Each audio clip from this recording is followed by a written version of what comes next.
forest fire यहाँ डाँडामा भएको थियो यो डाँडामा तारिङ ग्योक भन्छ यसलाई चाहिँ फुन्चुलिङमा पनि टनल छ है तपाईँहरूलाई थाहा छ कि छैन होइन अन्डरग्राउन्ड यो चाहिँ टनल हो होइन गाइस सो हेलो गाइस अघि चाहिँ म घरबाट निस्केको थिएँ कि अन्त प्रब्लम चाहिँ के भयो भने अहिले घरको यहाँ माथिल्लोपट्टि मात्रै आइपुगेँ हो के भएछ भन्दाखेरि यो मिरर चाहिँ यस्तो हुँदो रहेछ है गाइस अलिकति स्टेबल छैन छ अहिले चाहिँ यो तादिङ ग्योक सेराप्लिङ जेन्जु भन्नेबाट चाहिँ निस्केको होइन मेरो गाउँ चाहिँ त्यहाँ पर्छ हो अन्त अहिले चाहिँ निस्किँदैछ हो पुनःको यात्राको लागि सो अहिले टाइम चाहिँ कति 1 जस्तो भयो होला है 1 लगभग भइसक्यो अझ 1बाट चाहिँ सो थिम्पू निस्किनु पर्ने हुन्छ हो अन्त अहिले चाहिँ यो चाहिँ गाइस यो चाहिँ ग्योक अफिस है तादिङ ग्योक भन्छ यसलाई चाहिँ अन्त यस्तो छ हाम्रो तादिङ ग्योक चाहिँ फ्ल्याग पनि मजाले घुमिरहेको छ यो हर्न चाहिँ यस्तो रहेछ गाइस यसको हर्न चाहिँ अलिक केयरफुल गर्नुपर्ने छ अन्त मिरर चाहिँ अलिकति यो रहेछ मेरो मिरर छ क्या बाइकको त्यो लगाइदिन्छु यहाँ चाहिँ होइन अनि यो चाहिँ हिमालयन 411 कुदाउँदैछ है आज यो हिमालयन 411 चाहिँ के हो भन्दाखेरि मेरो दाजुले किनेको हो सो आज चाहिँ त्यो टेस्ट राइडको लागि लगिदिएको नि त होइन सो अन्त कस्तो हुन्छ हेर्दै जाउँ होइन यो चाहिँ हो तपाईँहरूको आमा चुप्री चाहिँ कपालसँगले हो यस्तो छ अन्त म नेक्स्ट अर्को भ्लगतिर होइन यतातिर कुदेको बेलामा देखाउँछु लगाइस किनकि अहिले चाहिँ म अलिकति लेट हुँदैछ नि त माथिको लागि होइन त्यही हो एकदम कम्फोर्टेबल क्या टु बी अनेस्ट होइन जिटी कुदाएर यो त एकदम कम्फोर्टेबल लाग्दो रहेछ है सो यहाँबाट चाहिँ अलिक कुद्नुपर्ने हुन्छ है गाइस माम हिलो हेर्नुहोस् न गाइस अब हिलोमा बिस्तारै कुदाउनु पर्ने हुन्छ है किनकि जुत्ताहरू मैला गर्नु भएन हो जति सक्दो त केयर गर्नु पऱ्यो नि त होइन गाइस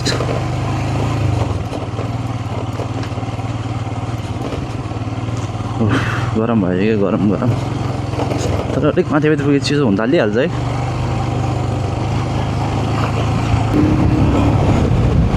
अहिले चाहिँ भन्नुपर्दा टाइम 12:40 जस्तो भइसकेछ है अघि मैले 1 भनेको होइन रहेछ अब चाहिँ यहाँबाट म सकेसम्म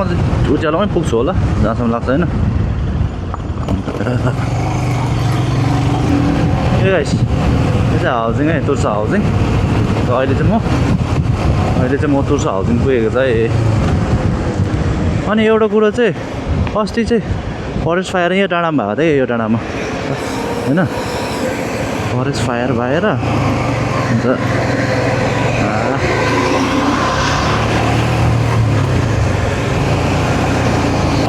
अहिले चाहिँ म कहाँबाट जान्छु यो मुनिको बाटो जान्छु है रेड टनल छिरेर फुन्चुलिङमा पनि टनल छ है तपाईँहरूलाई थाहा छ कि छैन होइन अन्डरग्राउन्ड यो चाहिँ हो यहाँबाट सिधा गएपछि यहाँबाट सिधा गएपछि यो चाहिँ टनल हो होइन गाइस सर जान मिल्यो क्या आज वेदर चाहिँ अलिक पानी पर्ला जस्तो छ भिज्ने भयो म अब के गर्नु भिज्यो भने भिज्नै पऱ्यो होला होइन पानी पऱ्यो भने त यो चाहिँ हो फुन्चुलिङको फ्लाइओभर है त गाइस फ्लाइओभर ब्रिज हो यो चाहिँ होइन यो काप्रेटार भन्ने के भन्छ यसलाई त अब चाहिँ यहाँबाट कामजीबाट निस्केको है यस्तो छ हौ गाइस वेदर है के भन्नु होइन एकदम फगी छ कि हेर्नुहोस् न गाइस कस्तो छ फगी अलि पानी चाहिँ अलिक कम्ती भयो है अन्त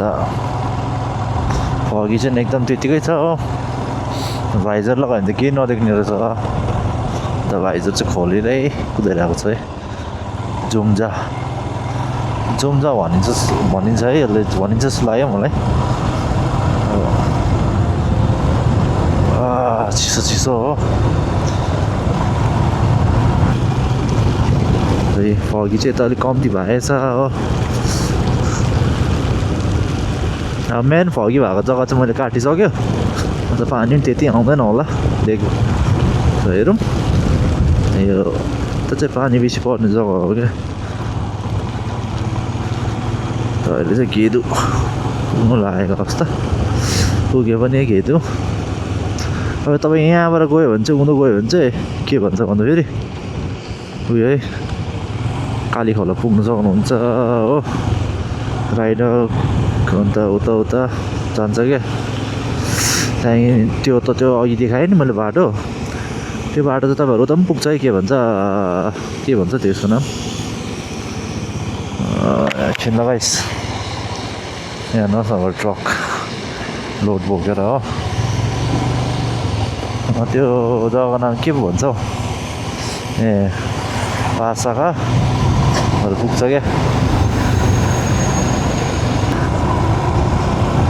सो यस्तो मौसममा बाइक लभली लभली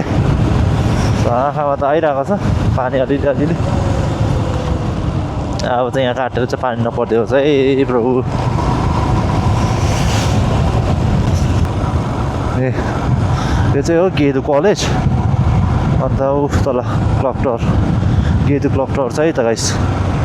सो हातहरू के पुरै पानी पस्यो क्या अन्त त्यो भएर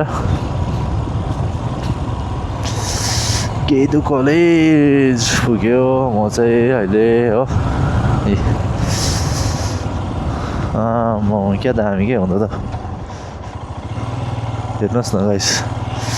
पानी पुरै स्टप भइसक्यो यहाँ चाहिँ सो अब यहाँबाट उता चाहिँ कस्तो छ हेरौँ वेदर यहाँसम्म त खटेर आयो अब उता पनि त्यस्तो रहेछ भने अब खटेर जानुपर्छ होला होइन सो अहिले चाहिँ म यहाँ कहाँ पुगेको छु भन्दाखेरि गाइस यहाँ मकैबारी भन्दो रहेछ एउटा क्याफे छ त्यहाँ रोक्छु ल म आज यो ब्रेक चाहिँ बनाउनै पर्ने रहेछ है गाइस मेरो किनकि ब्रेक पुरै जाम छ क्या सो त्यसले गर्दाखेरि ब्रेक बनाएर नै जानुपर्ने हुन्छ है यता गाइस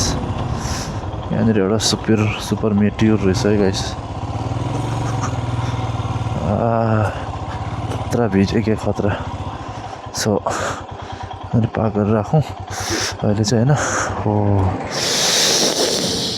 भिज्यो क्या